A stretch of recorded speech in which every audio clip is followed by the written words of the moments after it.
MINI is easily one of the most iconic brands in recent history. A small city car with a relatively low price, wide range of modifications and excellent capacity for passengers, it quickly won the hearts of the public. The iconic MINI well known today started off in the year 1959 under the control of the British Motor Corporation and was originally sold under the Austin and Morris names, until it became its own separate brand in 1969.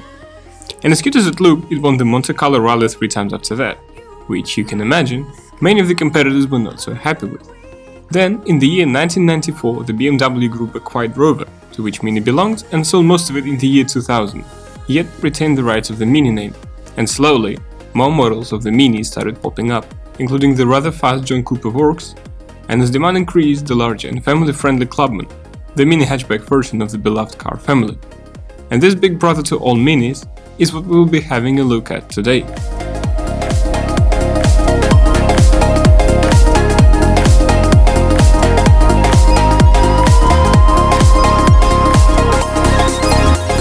Much like the previous generation, the new MINI Clubman is a hard-to-describe car. You could describe it as a large hatchback, but that wouldn't be quite right. You could also say it looks like a wagon, but again, that wouldn't be quite right. It's more crossover between both of them, a wagon stylized to be a hatchback. Yet, it's still very different from its older brother.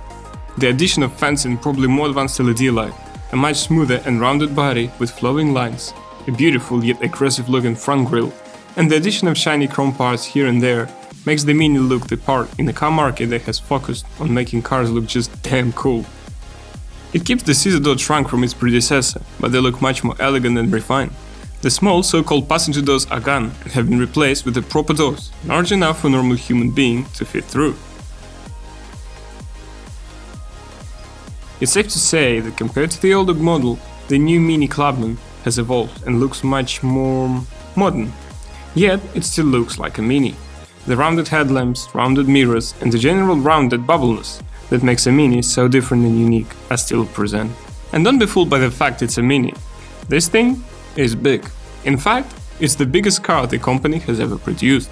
And the interior continues the same trend as the exterior, modernizing every possible aspect while still sticking to the classical MINI philosophy of more circles is better. The amount of circular details and elements in this car is enormous. We have a sporty round dashboard, a round central display, round climate control switch, and even the door handles and the buttons on the steering wheel are round. And it might sound a bit too much, but trust me, it all creates an unusual and firm look. It just looks fantastic, modern, and yet so MINI. The ergonomics are great too. Access to buttons and knobs is easy, comfortable and fast, especially when it comes to the levers for switching between the different driving modes, as well as the lever for turning the engine on and off. And let's talk about that for a minute, because it just feels so good. The moment you touch the button, you feel like you're sitting in a race car, and it's just fun. The seats are excellent, made out of leather, they're extremely comfortable, and as expected from MINI, the amount of options are just immense when it comes to colors, buttons, and materials.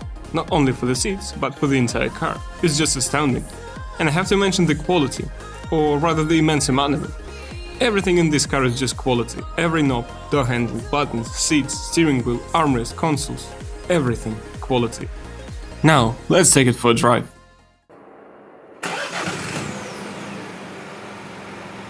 When it's coming to driving, this car is giving you only positive emotions.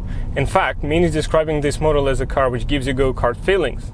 First of all, this feeling is achieved thanks to a great suspension, which was brand new, made out of high-quality materials and very complex engineering. And honestly, I won't go in details about the suspension because it's simply too boring. The only thing you have to know is that it's very balanced when it's coming to performance and comfort at the same time. Another important aspect of this go-kart feeling is the engine. In our case, it's 1.5 liters engine, petrol, made by BMW, has 136 horsepower, which can be achieved at 4,400 RPM, and torque figures of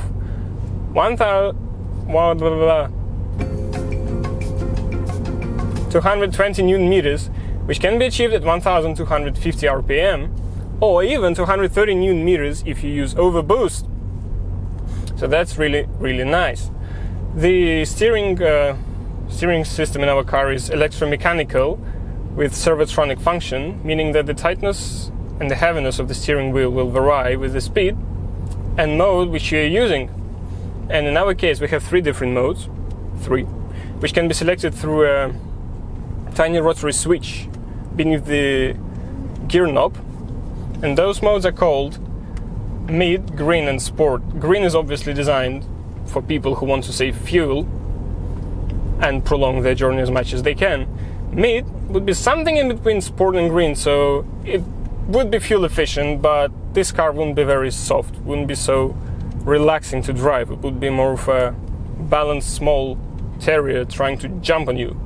And Sport mode is turning this tiny vehicle into a beast. Well, as big beast as this car can be with 1.5 liters engine and a 6-speed manual gearbox, which we have in this car, but with a 1.5 liters engine, petrol one, you can get 6-speed automatic gearbox as an optional for obviously extra cost. And now we're going in sport mode, and it's telling me here typical Mini driving fun. Totally agree here with Mini, because it's just one big fun. The steering wheel is becoming heavy, very responsive. Same applies to the throttle, which is becoming absolutely insane. It's trying to rev the engine all the time. It's telling you, come on man, go, push it harder, I know you can. The suspension is very responsive as well. Every single part of this car in race mode is becoming so racy. Well, just like it has to be. Including the gearbox, which is absolutely phenomenal. The clutch is very nicely balanced between being stiff and smooth, so you won't experience any problems if you're a novice driver and you're considering buying yourself Mini as a first vehicle, which honestly would be a great choice. Yeah, going uphill in 4th gear now. Absolutely phenomenal in this race mode. Yeah, boy.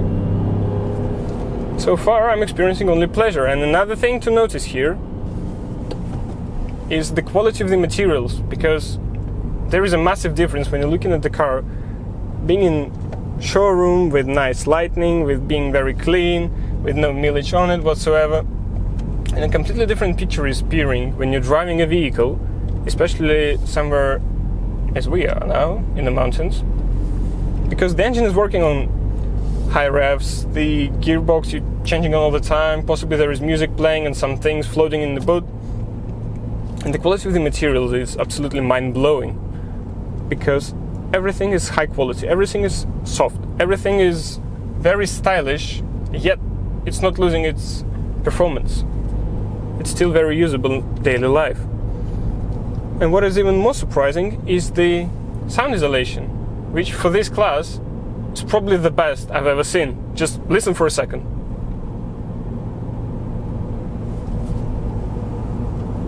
Almost no noise. I mean, yes, you hear the engine obviously, because by going uphill we're revving the engine up, but other than that, at a speed of 60 kilometers per hour, you don't hear a single thing. I remember Mercedes from last week. That thing was the noisiest vehicle I've ever seen. I mean, really, you could hear noise from the engine, you could hear the bird singing on the outside at a speed of around 20 kilometers per hour. Here, going 60 uphill, no problems whatsoever. Silence, relaxation, joy and pleasure from driving. And that is something Mini has done very, very, very well. Well done there, Mini. Now, the philosophy of Mini, as I understood it from this vehicle, from other Minis which I saw in the showroom, is to give you as much fun as possible without losing daily practicality, which these vehicles turn out to have in huge quantities, if not enormous. And as we're rolling now down the hill at a low speed, just relaxing, looking at the sunset, I've noticed some bits which really annoy me. First of them is joystick, which is placed ridiculously uncomfortable. I have to twist my hand all the time just to move this joystick a tiny bit. And then the touchpad, which they took from BMW, which works great on BMW, but it's not very comfortable to use in this car for some reason. Another problem which I found is the bottle holders, which sometimes occupy lots of space, which you need to use the levers, for example, to turn off auto start and stop system, which we have in this vehicle for some reason, because honestly it barely consumes anything. I think we have something like 7 liters considering very aggressive and, as Mini calls it, maximum Mini cart feeling. So that's certainly a thing to be careful with, especially if you carry big bottles of water with you. Be careful there. What else? Things which I don't like in this vehicle. I'm just trying to find things which I really hate, but there's nothing to hate in this car. Maybe the sound system, but again, you have an optional Harman Kardon speaker system for a price of around 1,500 euros. It's not a big deal. The suspension is rather nice. Seats are phenomenal. I mean, the amount of comfort, the amount of side support I have here is absolutely mind-blowing. That's something Audi should take for their cars, because seats in Audi are horrible. And not to mention, you have optional package called John Cooper Works exterior and interior packages, and those ones will provide you proper race seats with Alcantara, with a nice mix of leather and Alcantara, with phenomenal stitching. And even here I think the stitching is great. The plastic is phenomenal. It's soft everywhere.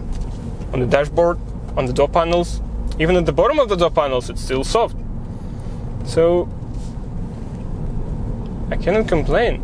And consider this car to be one of the biggest Mini you can buy, apart from Countryman and possibly Paceman.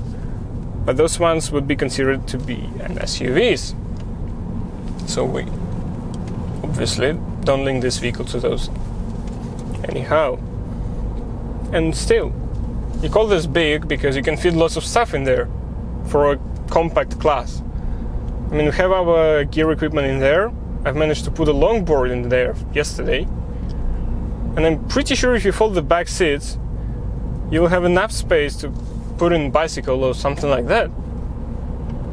So if you have 2 kids and you need to bring lots of stuff with you all the time, because that's how life with kids work, then you can easily buy this car and you will have enormous amount of space for your kids in the back, and then you will have a fun vehicle for yourself. It's just fun. Every single thing in this car is fun. Even turning on and off the engine, it's fun. Controlling this vehicle is fun.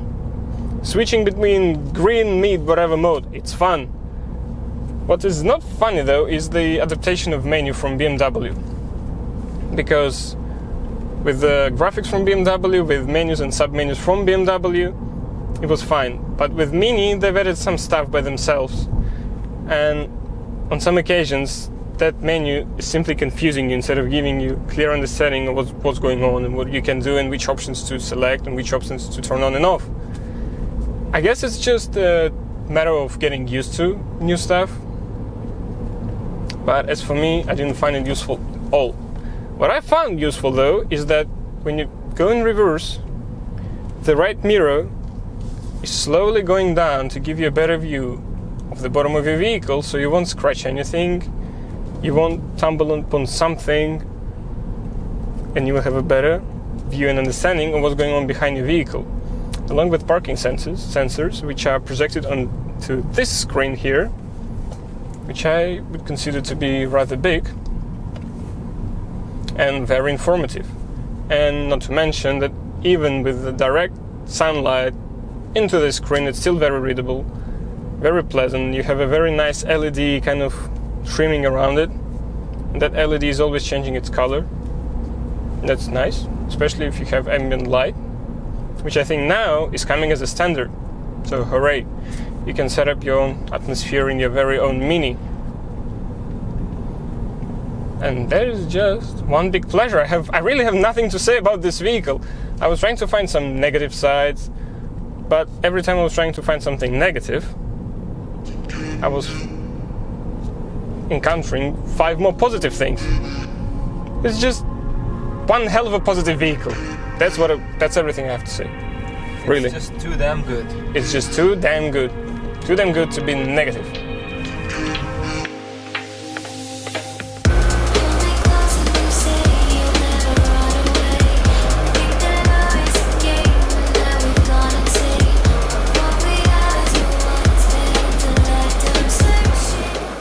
spent enough time with this car to try out in different circumstances and study it from different angles, and I can confidently say that this is the best car in the market right now.